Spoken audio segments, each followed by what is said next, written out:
Welcome to Haryana की लाडो episode 1। Haryana की लाडो Haryana stealers की एक मुहिम है जहां हम ऐसी महिलाओं की इंस्पायरिंग कहानियां लेके आते हैं जिन्होंने हर मुश्किल को पार करके खुद के लिए एक नई राह चुनी और हम सबका सर गर्व से ऊंचा कर दिया। आज के एपिसोड में हम बात कर रहे हैं 2016 ओलंपिक की ब्रॉन्ज मेडलिस्ट, 2014 कॉमनवेल्थ गेम्स की सिल्वर मेडलिस्ट और पहली भारतीय महिला पहलवान जो ओलंपिक्स के पोडियम पे जाके खड़ी हुई, साक्षी मलिक जी से। तो आइए उनके संघर्ष की कहानी उन्हीं के मुंह से सुनते हैं। Welcome Sakshi. Thank you. Sakshi, आप अपनी जर्नी के बारे में हमें कुछ बताइए। हरियाणा के छोटे से शहर से आके ओलंपिक्स में इंडिया का नाम रोशन करा आपने, तो ये कैसी फीलिंग है? आपने बोला कि शुरुआत से बताओ, तो मेरा जो है वो शुरुआत से ही स्पोर्ट्स में बहुत ज़्यादा इंटरेस्ट था। बस मुझे कोई भी एक्टिविटी, स्पोर्ट्स एक्टिविटी खेलना बहुत पसंद था। लेकिन कहीं न कहीं ये था कि मुझे भी कोई एक गेम चुनना है और उसमें देश का नाम रोशन करना है। उस टाइम पे क्रिकेट का बहुत ज़्यादा क्रेज़ था, तो टीवी पे देखते थे सचिन तेंदुलकर सर, सहवाग सर, तो था कि हाँ, कितने अच्छे सेलिब्रिटीज़ हैं और मुझे भी इन जैसा बनना है, मेरा भी नाम होना चाहिए। तो जब से फिर लकीली मेरे घर के पास स्टेडियम था और वहाँ रेसलिंग हॉल था। तो मैंने बहुत सारे गेम किए, पहले भी एथलेटिक्स की, शॉट पुट किया, उसमें खो-खो खेला, लेकिन रेसलिंग पे जाके मेरा मन टिका और वहीं से मैंने डिसाइड किया कि एज़ अ करियर मतलब रेसलिंग मैं करूँगी। और एक और मेन रीज़न था कि मेरे दादाजी रेसलिंग करते थे और पापा से सुना था, मैंने तो देखे नहीं थे, लेकिन पापा से सुना था कि दादा भी मिट्टी में रेसलिंग करते थे। तो बस मैंने फिर सोचा कि हाँ, मुझे रेसलिंग ही अपना करियर बनाना है। कांग्रेचुलेशंस ऑन दैट, आपने बहुत अच्छा किया है। तो बट रेसलिंग एक मेल डोमिनेटेड स्पोर्ट है, तो हुँ। उसमें अपनी जगह बना के आपको कैसी फीलिंग होती है बिकॉज इट्स मेल डोमिनेटेड? बिल्कुल, जब मैंने रेसलिंग शुरू की थी तो पॉज़िटिव पॉइंट ये था कि मेरे पेरेंट्स मेरे साथ थे। मम्मी-पापा, भाई मेरे साथ थे कि हाँ, आप जो करना चाहते हो आप करो।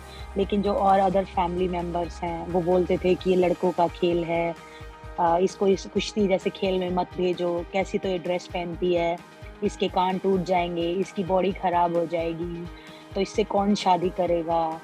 तो ये सब मुझे सुनने को मिलता था। पेरेंट्स तो सपोर्ट करते थे, उसी वजह से आज मैं यहाँ हूँ।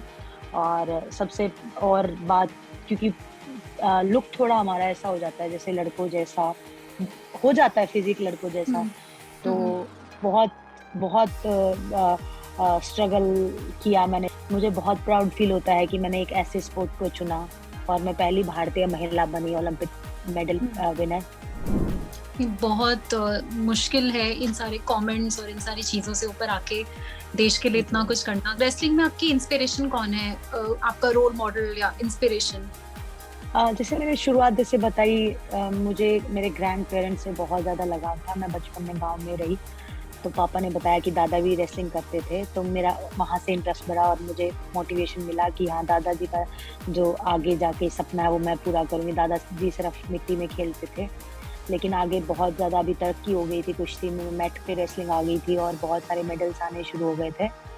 तो शुरुआत तो फैमिली और फादर इन लॉ थे, लेकिन आगे जब जाके मैंने देखा योगेश्वर पहलवान जी या सुशील पहलवान जी जिन्होंने ओलंपिक में मेडल जीता, तो बिल्कुल उन्हीं को ये उन्होंने हमारे लिए रास्ता खोला कि इंडियंस भी ओलंपिक्स में जा सकते हैं।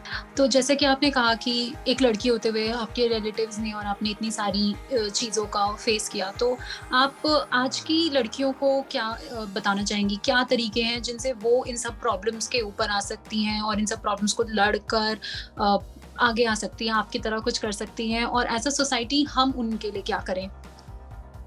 बिल्कुल, सबसे पहले तो मैं आपको बताना चाहूँगी, तो पहले से बहुत ज़्यादा फ़र्क, मतलब बहुत ज़्यादा इम्प्रूवमेंट है। सोच में फ़र्क पड़ा है। मेरे टाइम में तो आप पूछो ही मत कि कितना ज़्यादा, जैसे मैंने छोटी-छोटी सिर्फ़ 2 ही बात आपको बताई है कि कैसे सुनने हुँ, में मिलता था। गली में से जाती थी, पैदल कहीं जाती थी तो बहुत ज़्यादा ऐसे टॉन्टिंग होती थी। तो मैं लड़कियों को कहना चाहूँगी कि इन सब बातों पे आपको ध्यान नहीं देना। आपको जो भी चीज़ करनी है स्पोर्ट्स में या कोई और आप और किसी चीज़ में आप करियर बनाना चाहते हो, आपका पूरा फ़ोकस आपकी टारगेट पे होना चाहिए कि आपको क्या अचीव करना है। और दूसरी बात पेरेंट्स का support. Thank you so much Sakshi, आपने हमें इतनी सारी चीज़ें बताई। तो लास्ट में आप क्या कहना चाहती हैं अपनी जर्नी के बारे में? आपने इतना देश का नाम रोशन किया है, कुछ और हमसे आप बताना चाहें या जो बाकी सब लोगों के लिए बहुत हेल्पफुल हो? अम, सबसे पहले तो मैं सबका बहुत-बहुत धन्यवाद करना चाहूँगी क्योंकि जब स ओलंपिक मेडल के बाद जो है वो मेरी लाइफ़ एक बिल्कुल ही चेंज हो गई है। मतलब सडनली पहले दिन कोई और साक्षी थी और मेडल आने के बाद सडन एकदम से चेंज हुआ।